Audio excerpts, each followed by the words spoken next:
Welcome to the Safety and Risk Success podcast with me, Christian Harris. And today we're deep diving into frustrations. So what is it that grinds your gears as a safety professional? This is a recording of a Safety Roundtable, and as part of it, we started talking about the top 5 frustrations that came through, but it was agreed as a group that we would do a deep dive into safety culture and the lack of colleague buy-in to safety. So that's where we focused our time. We had a great discussion. We talked about the theory behind that. So why is it frustrating? We also talked about some of the strategies you can employ to overcome it.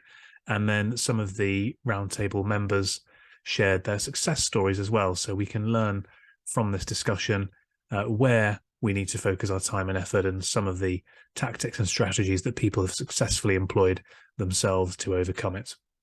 So I hope you enjoy the episode and look forward to seeing you on the other side of the credits. Cheers.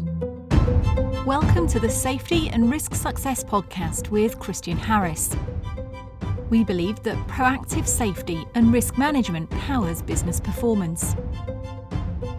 Each week we explore this theme, sharing guests, stories, insights, trends, hints and tips. You can find us on all the major podcasting platforms, and video versions are available on YouTube. But for now, let's join the conversation with Christian. So looking forward to this session, which is going to be talking about frustrations. So we all get frustrated now and again. And I did a poll probably about 10 days ago on LinkedIn, was asking, do you as a safety professional get frustrated, and how often in your role? And I think it was 79% of people said that they get frustrated often. So this session should hopefully be a useful one in that context. Thanks for joining us on the Zoom. Thanks for joining if you're watching on LinkedIn Live, and we're also sticking this out live on Twitter as well. So should be a good session today. So we're going to talk about tackling safety professionals' biggest frustrations. As always, it's going to be an interactive session. So the first question I've got for you in a second is going to be, which of these frustrations do we want to delve into? Because I'm really keen to hear from everybody to understand what exactly are the frustrations that are getting to you, and also what have you done, what strategies have you employed to overcome these, because that's really what this session is all about. We don't want to be dwelling too much on the problem of having the frustration. It's about, what can we do to overcome that? So when I speak to safety professionals, these are the top 5 things that seem to be mentioned again and again to me, which are limited resources. So, not having a budget, for example, not having control of a budget. It's always struck me as pretty scandalous that only about 30% of safety professionals have a budget that they control. Second thing is lack of colleague buy-in, and that kind of comes into the world of safety culture.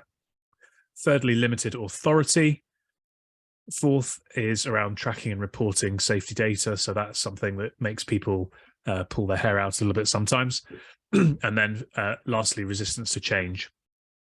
So what I'd love to do is if you could fire into the chat. We probably won't have time to cover all of these topics today, but I'd love to know which one or which ones. Do your top one. Let me know in the chat, A, B, C, D, or E, which of these you want to go into first, and then I'll give you a bit of my thoughts on it, and then we'll open it up and let's see what we can help each other with and learn from each other about. So let us know in the chat, A, B, C, D, or E. In the meantime, I'll just do a quick intro to me if anybody here hasn't come across me before. So I'm called Christian Harris. My business is called Slip Safety Services. Every week I do content. I do a lot of content around safety and risk very broadly. So I have a LinkedIn newsletter, podcast, and this Safety Roundtable session as well. But my main specialist area is slips and falls. I've worked in that field for about 12 years and have worked in some high profile cases. The business and I have won some awards. We've got some great partnerships and great clients that we work with. We've helped several thousand sites over the years to drive down their slip risk, and at last count, we're stopping about £10 million of claims a year, or helping to stop. So let's have a look in the chat. So B is getting a lot of votes. Okay, both on Zoom and on LinkedIn. So let's go to B, which was lack of colleague buy-in, and talking about safety culture. Now, if you're a long-time listener, contributor, participator in my stuff, then we have done a couple of sessions on safety culture before. So certainly worth going and reviewing those again. But always happy to talk about this topic because it's one that's really, really important. So if we think about frustrations around a lack of colleague buy-in, what exactly do we mean by that? How can we be focused in and zone in on what exactly that means and be specific about it?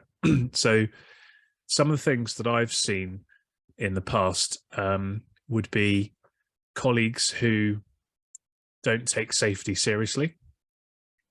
So, you know, everybody on this call, everybody listening to this has got policies and procedures and has done risk assessments and all of that stuff. We've all got those basics in place. You know, it's a legal obligation, isn't it, to have all those things. So, but that doesn't mean that if we're taking it seriously, it doesn't necessarily mean that colleagues are. So not taking things seriously around safety is one thing. The second thing is kind of around the human aspect of this. So that's perhaps we do take it seriously, but we just don't do what we're supposed to do. We don't follow the policy. We don't follow the procedures. We don't take notice of the risk assessment. And therefore, that's when things go wrong. And clearly that would be a frustration for us as safety professionals. And then on a sort of slightly more positive way of thinking about safety culture and buy-in, I love the Alcoa case study where Paul O'Neill came in as CEO and he managed to get the whole business rallying behind the cause of safety and making safety a precondition, not a mere priority, used as a keystone, cornerstone habit. And that drove high performance in the business. So safety is something that we can, from a more positive perspective, get people to rally behind. If you think about the two ways we can influence people to do stuff, it's either moving towards pleasure or away from pain. So away from pain would be the serious side of safety and what could happen if things go wrong. The more positive side would be let's rally behind safety and the positive benefits of building a safety culture. I didn't know whether anybody else wanted to come in here with any experiences. So there's some stuff happening in the chat. Does somebody want to put their hand up and just join and share some of the stuff maybe that you've been talking about in the chat, or anything else where challenges that you've seen around colleague buy-in? Put your hand up. So Lionel, how are you doing? I'm not not too bad, Christian.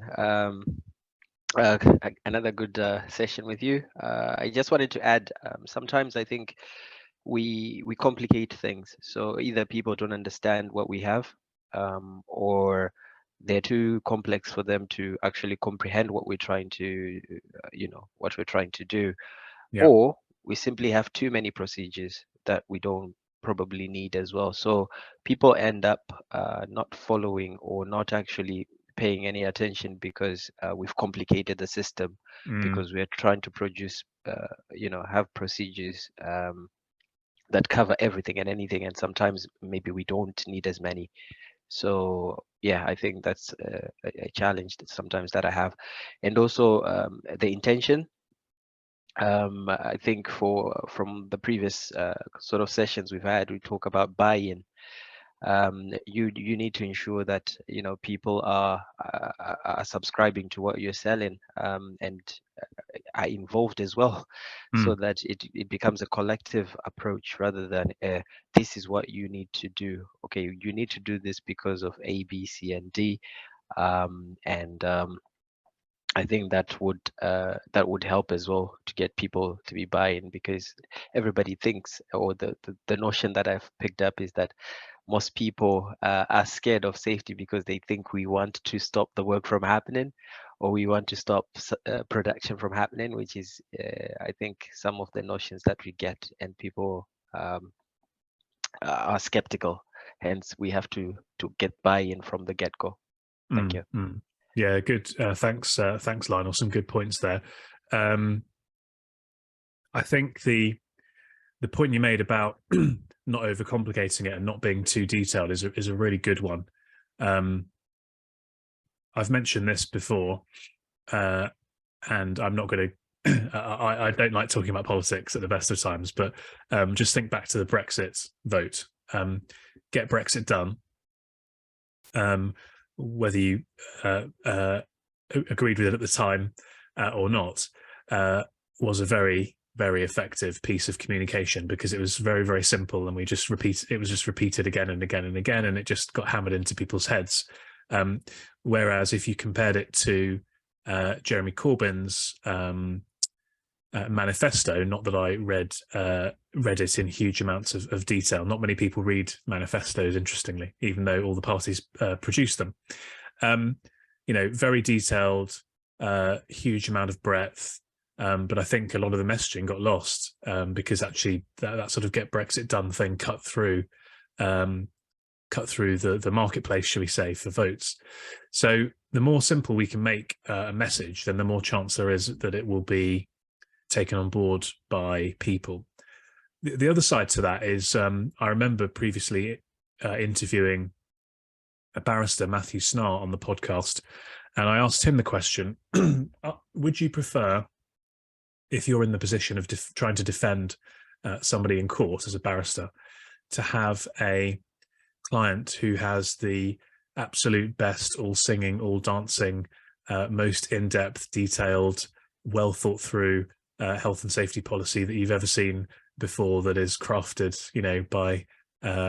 with love and care and attention and so on, but they haven't actually done what they said they would do, or and I didn't use this expression, but would you rather have something on a single side of paper, like a bit of a fag packet, back of a fag packet, health and safety policy, but everything that they said they would do, they were doing?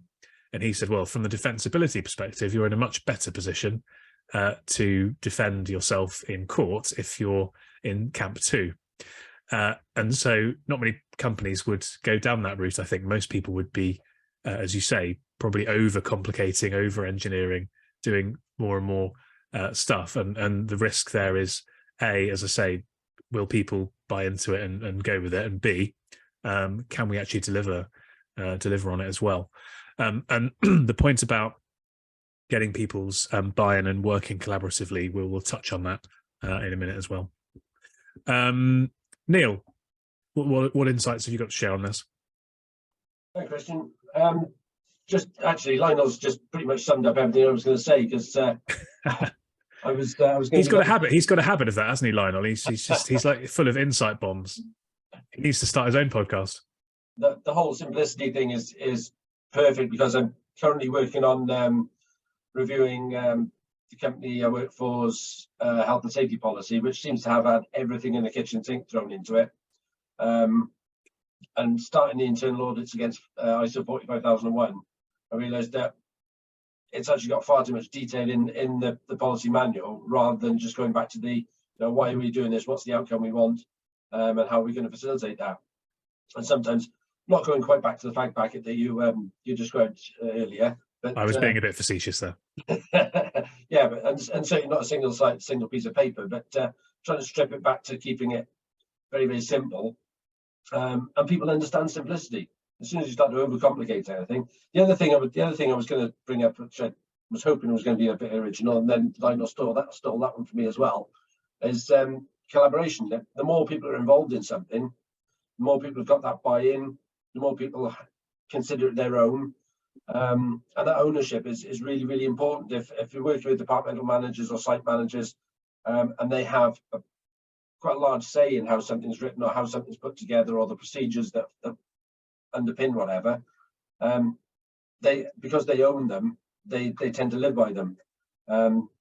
I've always said I can write the best risk assessment for anything I do, but the minute someone else, the minute it's a task that someone else does, it means nothing, because I haven't actually experienced it and lived and worked in that environment. And while it might be great compared to, aligned to our health and safety policy and the legislation, it's not necessarily reflective of how the job's actually done. And that's where your shortcuts come in, because someone reads how they're supposed to do something and goes, "You've never done this before, have you?" And it doesn't work that way. Yeah. But thanks, Lionel, for summing it all up before me. I'm sorry, Neil. Oh, don't be. But Neil, I mean, how? So when you've come across the these kinds of situations before, where there is a struggle with getting buy-in from colleagues, whether that be higher up in the organisation or sort of down on the shop floor, figuratively. How has that made you feel, and how what reaction has that kind of got out of you? Is it sort of pulling your hair out, or is it sort of does it drive you, make you more determined, or how do you? It's a bit of both. For me, it's the frustration of, because I tried to keep things simple, it's the frustration of, don't you really get it? And then I usually follow it up with going to have a personal conversation with whoever it is. I don't tend to get those sort of negative reactions from senior management. Yeah. I tend to work in the SMT myself, or with the board. And I wouldn't join a company where I didn't feel I had that absolute buy-in from that level anyway. And anyone I've found sort of middle management or operator level where there's a real sort of negative view of safety, sort of stopping what they're doing rather than assisting what they're doing, I've always gone and had the conversation that, look, I'm not an old school health and safety manager. My approach isn't stop, you can't do that. Yeah. Always, I can see what you're trying to do. It doesn't fit with what we're saying you should do. So can we have a discussion around where the two meet? Yeah. And why you feel that your way is right.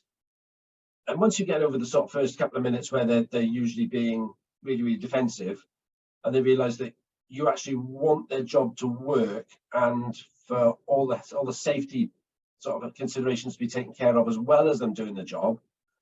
And I'm usually pretty pragmatic, because I was an operator once myself. We usually start to get along onto the side of, have you actually read the risk assessment for this job? And usually at that point, you get to the point that they haven't been involved. They feel like they're fighters with the health and safety police and their manager. That's the way I try and tackle it. It's by breaking down that barrier and saying, look, this is your risk assessment. This is about you going home at the end of the day. So if you haven't got any buy-in to it, then it doesn't mean anything. So and at that point, I try and get people on board with becoming part of the risk assessment team and part of the Safe System of Work or SOP development team. And usually you find that there have been cases where it doesn't work, but usually those people, because they're quite vocal and defensive about what they're doing, they actually care. Yeah. And that's a good thing. If you can get people that care involved, then the outcome's usually better, because the more voices you've got in any team and the more people feeding into it, the better the outcome. So that's usually my approach there. Yeah, no, I agree with that. Thanks, Neil. That's great. Jonathan, you got your hand up. How you doing?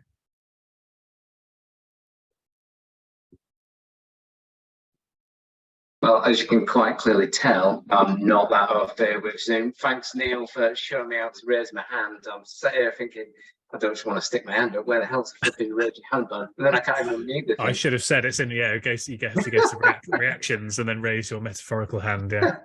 How much of a dinosaur am I? And this is from a man who's building a tech solution. Oh, I know. What a wally. I don't want to obviously regurgitate what Lionel said, and Neil, I completely agree with all those sentiments.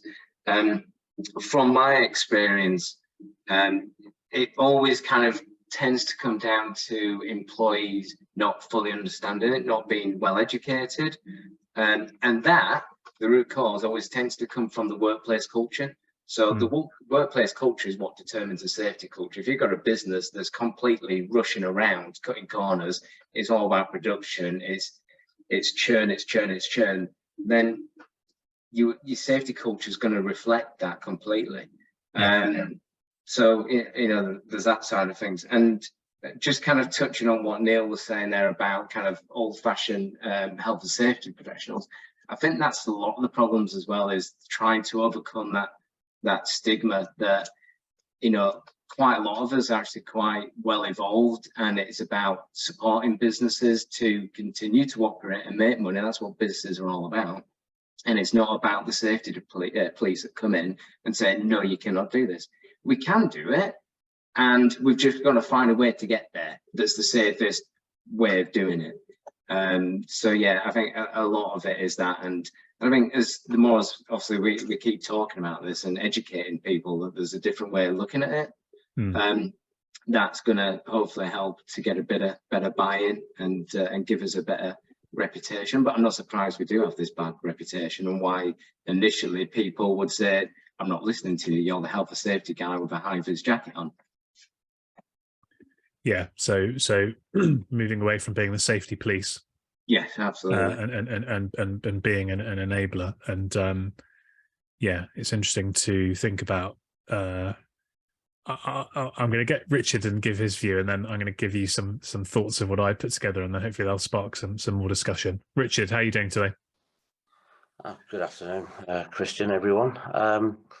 Kind of building on some of the points from Jonathan and from earlier in the discussion, I want to be a little bit controversial now, and I know a lot of people will disagree with some of the things I'm about to say. I work with a lot of SMEs in my field because I'm working as a trade association, administering a safety initiative in a high hazard industry. One of the things I find by the time I've had to go in and do some work with companies, a lot of the management don't actually even know they have legal roles and responsibilities with regards to health and safety. So they will always push back when the safety professional comes in. So I spend a lot of my time when I'm having to do training and development work, doing this with directors, owners and senior management. And in part, academia doesn't help in the UK. I can't vouch for other countries. But you go and get a BA in management, or you go on and get MSCs and PhDs and other qualifications, and nothing truly prepares you for the fact that, congratulations, you're now a manager. Did you know you have these roles and responsibilities? Everybody assumes wrongly that you've got to go and get all of your NEBOSH qualifications to even understand health and safety, and that couldn't be further from the truth. So if you want to get culture change and buy-in, it's got to change from the top, but involve everybody in the business at all levels.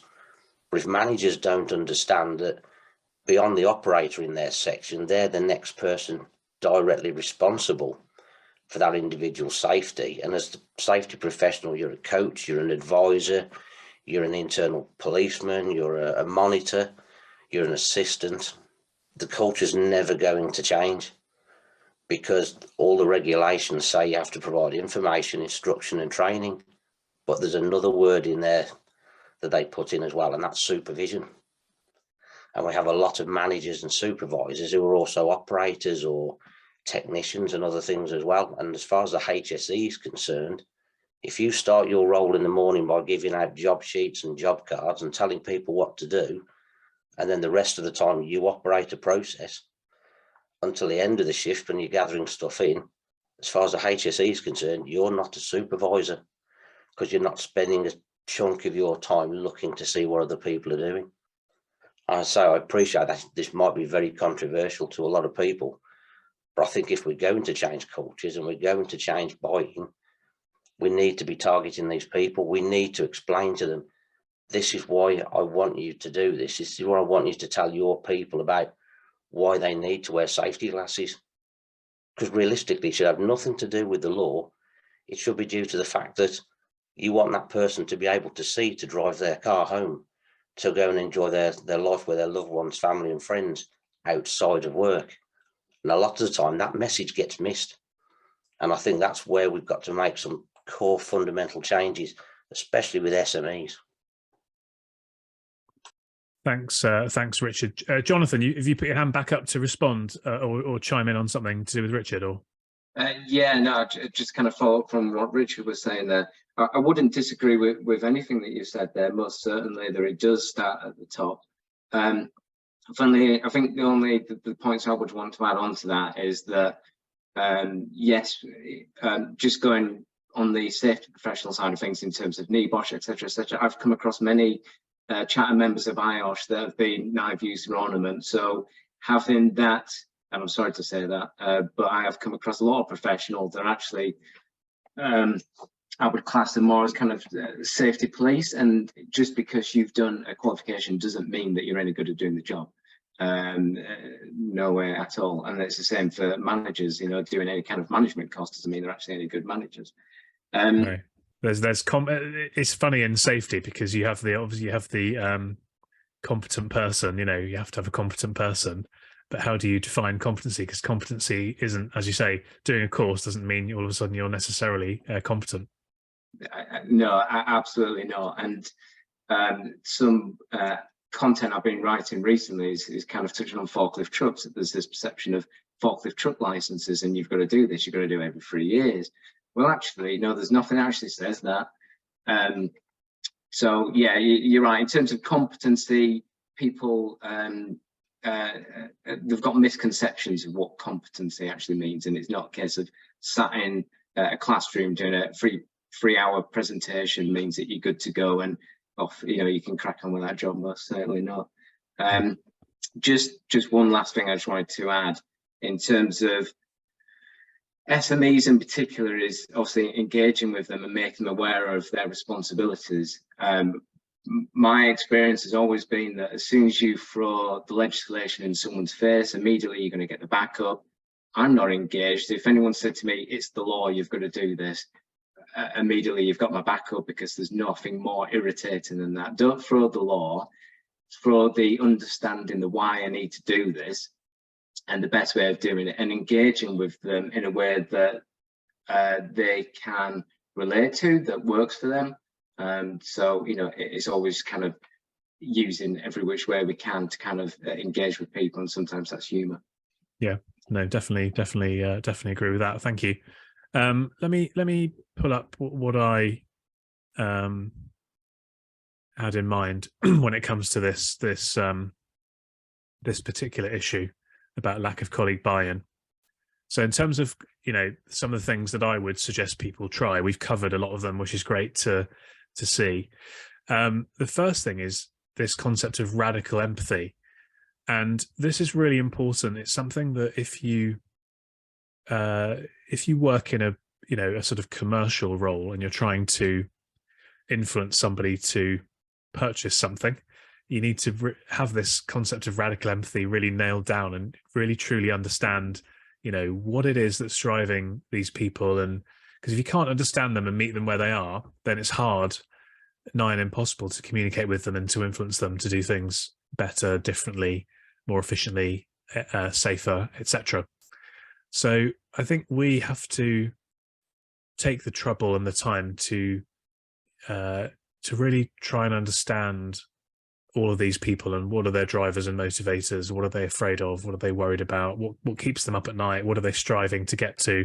And you know, we can't necessarily do that on a individual person by individual person basis if we're working in a 100,000 person company, but we can try and understand kind of the collective position on these things. And then off the back of that, I think if we're struggling to get buy-in, I would say, you know, the easy answer is to blame the people that aren't giving us the buy-in. But the more difficult answer is, well, that's our fault because we haven't figured out the best way of educating, of training. We haven't figured out the best way to engage with these people and get them involved in crafting the risk assessment, the solution. We haven't figured out the way to speak to them and communicate with them and message them in a sort of emotive way. And I find that emotive stuff tends to resonate more than, as you said just then, Jonathan, throwing the law at somebody.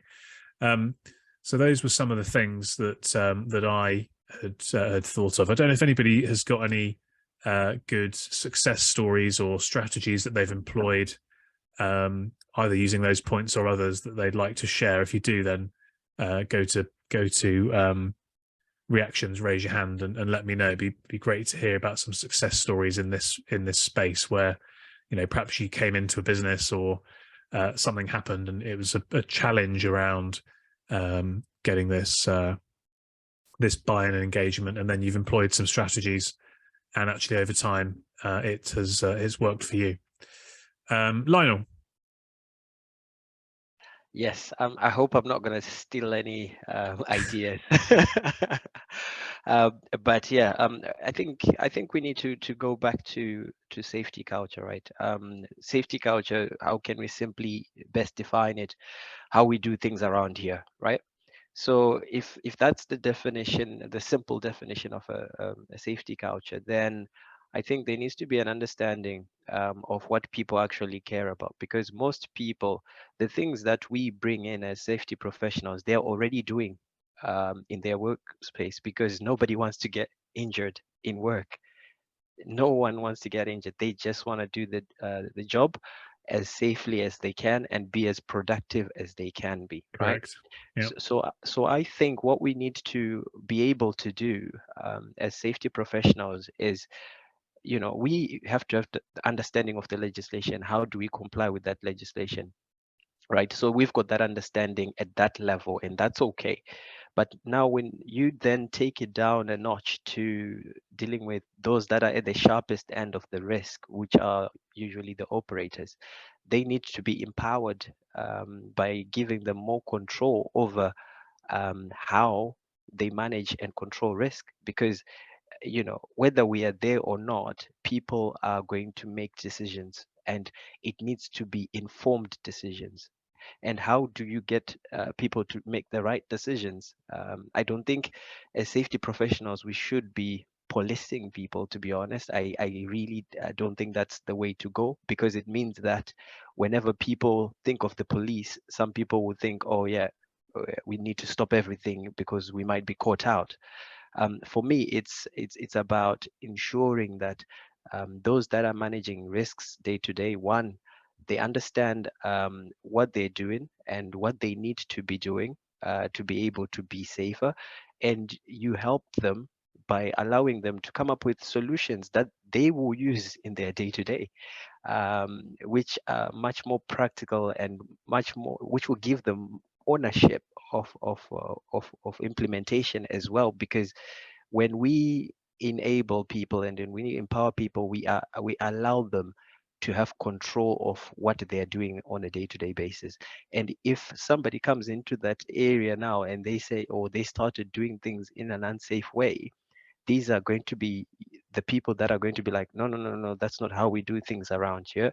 And people will then know how the safety culture plays into that, right? So now we start to build that sort of relationship and that ownership, that accountability, and you know, the workplace will sort of manage itself, because the guys know why you're doing what you're doing and how you're doing what you're doing as well. So I think for me, I don't think we should be too much playing off the policeman card, because if policing means that there's, I think for me, an element of enforcement in there. I think we need to have an understanding of where the weaknesses within our systems are, and then how can we strengthen those weaknesses by understanding work as actually done versus as work rather than imagined. Because sometimes what we write or what we have on paperwork is not how people actually do the day-to-day work. So let's try and mirror how we do work, assess real hazards in real time with the people that are managing the risk on a day-to-day basis, and ensure that when we come from there, we have something that they will use because it is what they're doing. So once you know that, then you are able to build from that. Thank you. Yeah, nice.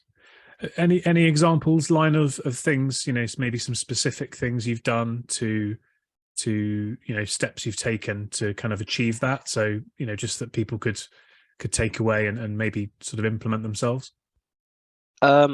Yeah. So I think, like I said before on a previous space that you hosted, Christian, is that I always try and find out what people value, right? So whether it's hobbies or whether it's which is the bit about the radical empathy, which I think is the first step. Exactly, yeah. So it's about understanding what's important to people. So I take time to go on the ground. I will meet everybody. Everybody will know who I am, and I take the first couple of weeks just trying to understand what they care about. Because if people know that you care about those things, and you start to build the trust, right? So you've got their best interest at heart. Okay, so it's understanding that, and then when you then start to sell your safety message or portray your safety message, what you're now saying is like, I want you to be able to go back home to what you love the most, because we all come to work to earn a living, but it's the living aspect that we don't really focus on when we are in work, to highlight why we need to be safe. And sometimes it's important that we go back to that. And if you can say, oh, how's your dog today, before you start off a conversation when you go out on the shop floor, or how's your missus, or how is your daughter, people are going to take more to you than if you just go in and you say, today this is what we're doing, this is the procedure we need to implement, and a type of approach. So for me, I think it's important that we build that sort of relationship, we build the trust, and then from that trust you're able to then go and before you start with the safety messages, or when you see somebody doing something that's unsafe, you start off with highlighting the things that they care about, and then be like, well, if you continue doing this, look, this is not going to be good for you because A, B, C, and D. The next thing that same person will be your mentor, like mentee, sorry, who will take that message to the next person who's coming into that space, to doing the same sort of thing. So I think that's the first approach. But like, I've got loads I can share, but I think I will leave others to speak as well. Yeah, that's good. Thank you, Lionel. Patrick, would you like to come in on this? Yeah, I would. Good afternoon, everyone. Hi. Okay, so I actually have a success story of some sort. Awesome. So I work in I used to work in a transport company, one of the biggest in Nigeria. Before I joined the organization, I understand we used to have a lot of incidents, some fatal incident actually along the road. And now, one of the things I discovered is this: sometimes we sit down as safety persons, we sit down in the office and we come up with abstract procedures and abstract policies and throw it out to the people and expect them to enforce these things, because that's exactly what was happening. People sat down in the offices, go online, brought up procedures because you have an Bosch diploma, because you are a member of this, a member of that. You bring those procedures and throw it to the people and expect them to enforce it and expect it to work. Now, yes, those things might work, but if you don't know the job they are doing, if you don't know what exactly the peculiarities about the job, which is what we had, the issues we had, the peculiarities about that job, what is applicable, maybe say in South Africa, say in wherever it is, might not really be applicable here. So you need to know the peculiarities, the little details in this job, in order for you to be able to bring these rules, tweak it to fit your workplace. You don't just bring things from outside, hook, line, and sinker, and expect it to work wherever you are. So that was the issues we were having. So when we came on board, myself and my boss then, when we came on board, one of the things we did, we went into the ground, saw how the job was being done, and whatever rules or whatever law it was, we made it applicable to our workplace. And I tell you, people saw the difference because we made it more comfortable for people to work safely. Sometimes when you bring abstract safety rules, you make the whole place messy. Sometimes safety and operation don't always have to fight together to achieve things. Now, when you bring rules and you don't look for a way to balance these things out, that is where you start having issues, and that's where you start having a problem. So we're able to bring it together and make sure that people work safely while still meeting the target, because people actually come to meet the target and go home with something. The moment you bring in a law or a rule that erodes that part of it out, people will not comply. that's where you still start having revolt. So what we did was we brought in laws, safety laws, regulations, went into, looked at the peculiarities, discussed with the people before we decided to enforce them. So we all had to agree that this is what we wanted to do. This is what's going to help us go forward. And once we agree, it is binding between all of us. And that's exactly how we're able to move in front. Reasoning with the work staff, empathy, and knowing the peculiarities of the job. You need to know what they are doing as a safety person. You need to know what the operation person is in order for you to be able to reason and think and work with him to achieve whatever you want. And that's how we made it work.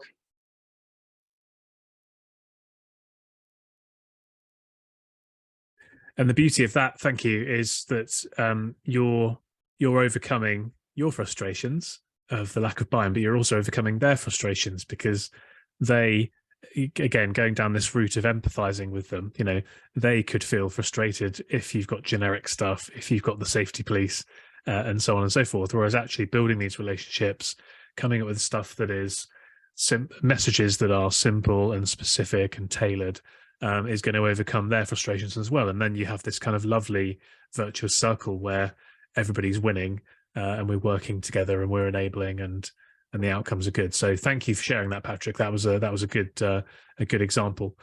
Yusuf, I'm going to call you up next because you've not said hello today so far. How are you doing? Hello, Christian. Hello, everyone. Can you hear me? Yeah. Yeah, cool. First of all, I'm sorry I joined along the way, like 10 minutes, 15 minutes ago, due to time difference and due to breaks in France and working hours. So I joined where Jonathan was speaking about enforcing the law and how this stuff was doing. Anyway, and so I tried to catch up everything with your presentation, with what Lionel was saying. So I don't have a real success story, but that's really great. If we put everything that you guys have mentioned now, we can have a good solution to implement good safety measures, engage everyone, empower especially engaging top management in EHS policy. But the thing that I don't know if you spoke about it before, it's I would like to talk about the greatest challenge that I faced in my old company was complacency. Mm-hmm. I don't know if you talked about that, but we haven't done that. No. Okay. The thing is, this was my challenge. I failed to overcome it, but we managed to put some things in order. But as a team manager before, and I work closely with HSE department, and then we used to handle asbestos material and some building materials. So there was like lead, asbestos, and other chemicals and other dangerous minerals that we were treating. And the problem is people at the beginning we know the dangers, we know the risks, we have our PPEs, because at a certain point we couldn't eliminate the risk, so we had to wear our PPEs in order to handle these hazardous materials. The thing is, we noticed that there was like a lack of generation, so we added some stuff, many other complications and other probability to our challenge and HSE solutions, because we didn't have only the problem of hazards, we had the problem of generations mentality. The new recruits had one mentality and easily adapted to the new HSE or policies, the new, let's say, measures, and they are quickly updated with the new, let's say, challenges, or even the safety onboarding program and so on. On the other hand, we had I would call them the old generation, but the people that there were 10, 15, 20 years in the company, and they did the same routine every day. They lost awareness of the real danger that they are handling. Because the problem, I remember we had an accident and an incident when we introduced new material, new equipment, and new, let's say, PPEs. I had a person who was 45 years old, and I was his manager. He had a problem with the age difference with me because I was 20 years younger than him, and so on. So this was also another problem, and I tried to explain to him the new equipment, how I was working with the HSE officer, and we tried to put everything in place. But he said, it's not how it's done. It has been always done like the old procedures. Why I must change? And this comes with I think it correlates with what Jonathan was saying. Okay, this is not only the law, and here you have to do it. We had to explain why he had or she had to do it. And this is the challenge of communication skills. And this is where politics, diplomacy has to go in. And like Lionel said, the HSE officers and even the team managers, they should not be seen as the police or like the, okay, now it's gonna come down with a punishment. It didn't do as we said. But the problem is the problem happened. We had the incident, we had the accident, tried to make things up. And unfortunately, he set the example of how not to do the job.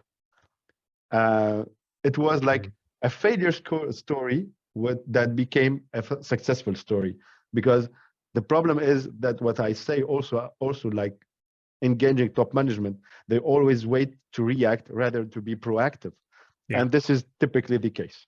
So this is my small contribution to my small attendance to your Safety Roundtable today. Thanks, Yusuf. I'm glad you brought up complacency, because I do think that is a big challenge that we face. You know, what's the expression? The most dangerous sentence in the English language is "that's the way we've always done it," or words to that effect. So breaking through that and getting people to change is never easy. So and thanks for sharing that. You know, we can talk about this stuff in theory on a session like this, and it all sounds great. But as you said, you know, we sometimes only get partial successes. We don't always crack that nut. And I think getting people to change their attitudes and behaviors and their level of buy-in to what it is that we do is not a quick fix. And that's the reality. So thanks for sharing that, Yusuf. Welcome. Jonathan, you wanted to come back in? Yeah, sorry, I don't mean to kind of. No, that's fine. Don't worry. I want as patient as possible. That's the idea here. But you know, the people that are tuning in, they're getting value from it as well. Otherwise, they wouldn't be here. But not everybody, you know, not everybody feels comfortable coming on and doing stuff. So anybody that is, props to you. Yeah, no, that's something fine. So I've got an actual success story that I think kind of ties in quite nicely, really, to what everyone's just said, and just building on what Yusuf was saying at the end there, and kind of partial wins. So when I was working at GE in my kind of late 20s, I had to work with an aging workforce, coaching them to make some ergonomic improvements to the work that they were doing, and we took this into kind of 5 separate teams.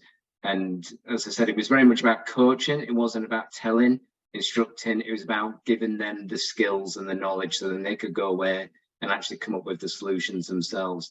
And as a consequence, the guys were just completely running away with it, that I couldn't keep up with them. Bear in mind, these guys kind of in the 50s.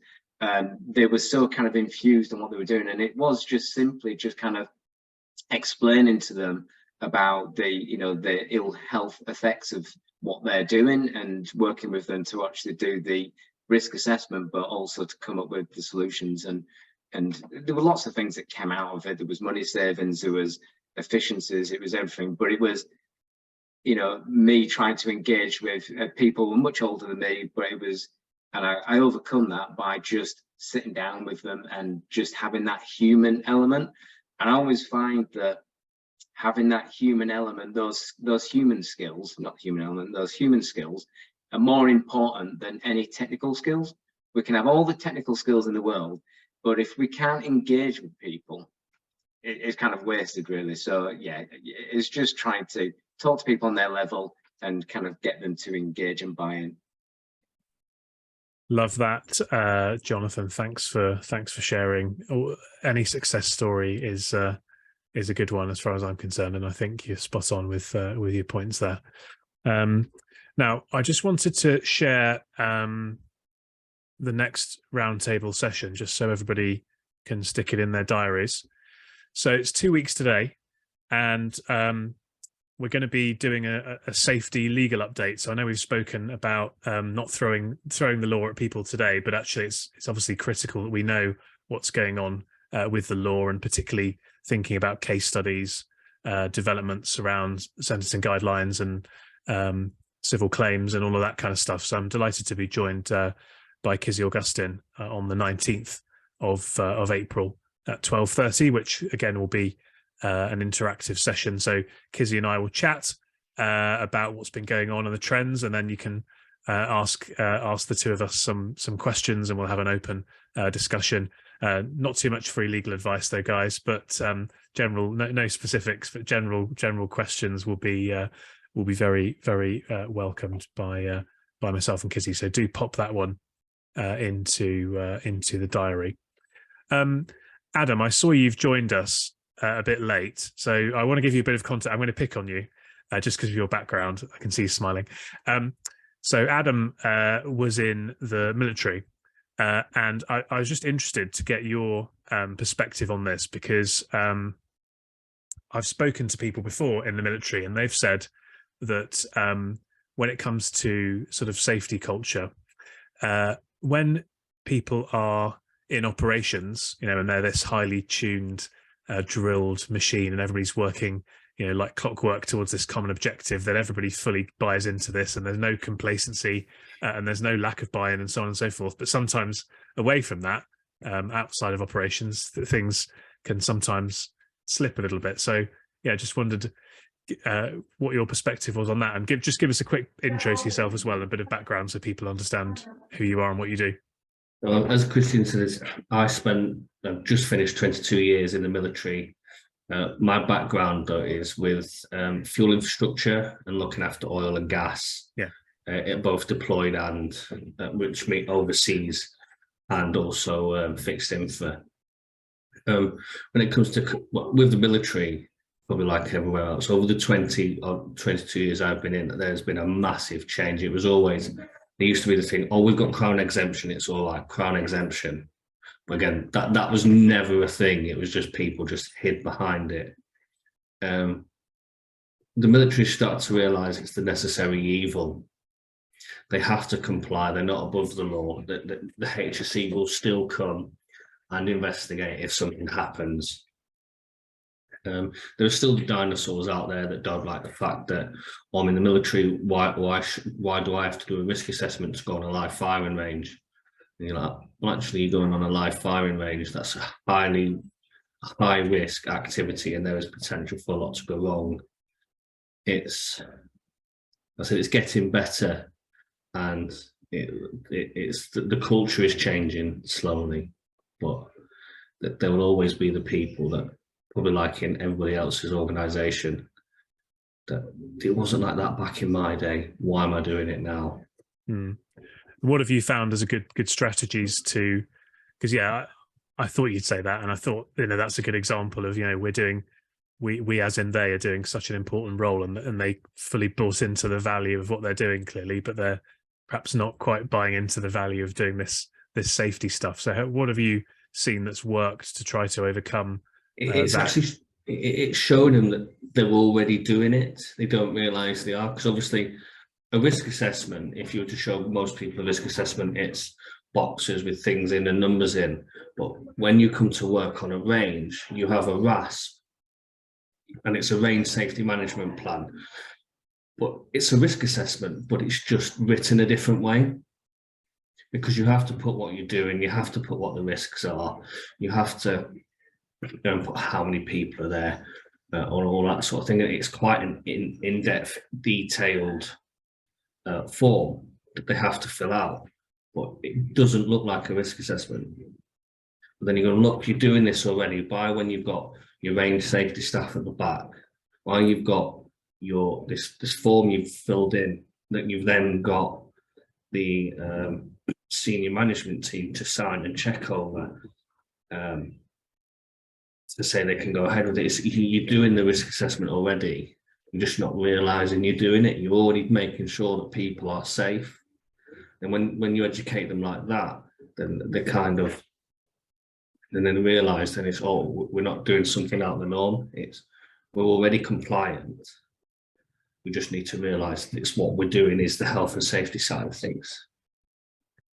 Yeah, and over the last few years, everyone in the whole world has become an expert in doing dynamic risk assessments, because we've been deciding, when and where to put a mask on, and whether we should go into this train carriage or this bar or this whatever. And, so we're doing this stuff all the time. We've all got the skill and the ability to do it. But it's getting them to understand it, isn't it? And again, empathizing with them, which is really important. And we're coming up to time. So I'm going to call Lionel up again, because Lionel's got his hand up. But then we'll start drawing things to a close. Yes, sorry, I just wanted to support Mark's point, because I didn't do as many years as he did. I did just under 6 years in the British Army, and I think what helped when it came across to what I learned is the drill and the practice.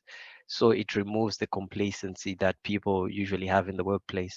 So once you keep on practicing and you're reminding people all the time of why they need to do what they're doing, it really reinforces it, and then it becomes second nature to them. And that's how you get that sort of consistency in what you're hammering through, or what you're trying to get across as well. So I just thought I should just add that one. Thanks, Lionel. And I suppose the reason, as I said, I think that I was keen to bring up the military as an example is because when you're in operations, you're on a mission, you all have a common objective, you all have a shared goal, you all know exactly what you're supposed to be doing and what everyone else is doing, and how you can support each other and help. And actually that's what we should be trying to foster when it comes to safety. And we spoke today about we started speaking about frustrations generally. We've driven down very much into this piece around safety culture and lack of buy-in, and how do we overcome that. We've heard some great examples and practical stuff and theoretical stuff as to how we can do that. But I think, for me, what's kind of come through is really empathizing with people, engaging with them, and enabling them. And I think if we can do that, then we can all be rallying behind the cause. We should see safety as what we all know it is, which is an enabler and something that's really important. And I think that would achieve great outcomes for all of our businesses. So thanks everybody for joining today. Really enjoyed the conversation. Deliberately kept that one a bit shorter in terms of presentation and more interaction, which was great. Look forward to seeing you all in a couple of weeks when we're going to have Kizzy on to talk about safety legal update. Thanks for your time, and have a good Easter in the meantime as well. Thanks for joining us on the Safety and Risk Success podcast. If you've enjoyed this episode, please hit follow and do share on social media. Does anyone you know spring to mind as a great guest, even yourself? If so, please contact us on podcast@slipsafety.co.uk. See you next week for another episode.